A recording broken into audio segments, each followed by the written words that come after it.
ಹೀರ್ಕೊ ಅವು ಪ್ರಯತ್ನ ಮಾಡಕತ್ತೇವೆ, ಒಳಗಡೆ ಒದ್ದಾಡಕತ್ತೇವೆ, ನಿಮ್ಮನ್ನು ಬದುಕಿಸೋಕೆ ಒದ್ದಾಡಕತ್ತೇವೆ, ಅವು ಸಾಯಕತ್ತೇವೆ. ಭಾಳ ಕೆಟ್ಟದು. ಅದಕ್ಕೆ ಶುದ್ಧ ಗಾಳಿ ತಗೋರಿ.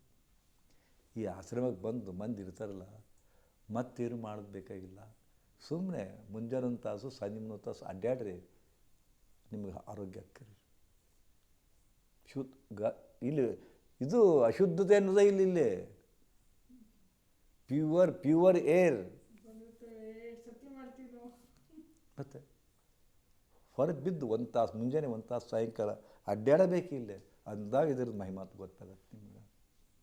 ಮಾಡ್ತಿರಲ್ಲ, ಮನೆ ಕೂಲೆ ಕುಂತಾಗ ಸುಮ್ಮನೆ ಶಾಂತ ಕೂಡ್ರಿ. ದೀರ್ಘ ಉಸಿರಾಟ ಅಂತೀವಿ ನಾವು ಇದಕ್ಕೆ, ಡೀಪ್ ಬ್ರೀದಿಂಗ್ ಅಂತೀವಿ. ಇನ್ನೂ ಭಾಳದ ಇದ್ರಾಗ ಹೇಳ್ಕೊಡ್ತೀನಿ. ಸದ್ಯಕ್ಕೆ ಏನು ತಿಳ್ಕೊಂಡ್ರಿ, ಕುಂತಾಗ ನಿಂತಾಗ ಸ್ವಲ್ಪ ಟೈಮ್ ಸಿಗ್ತಿರೋ ಡೀಪ್ ಬ್ರೀದಿಂಗ್.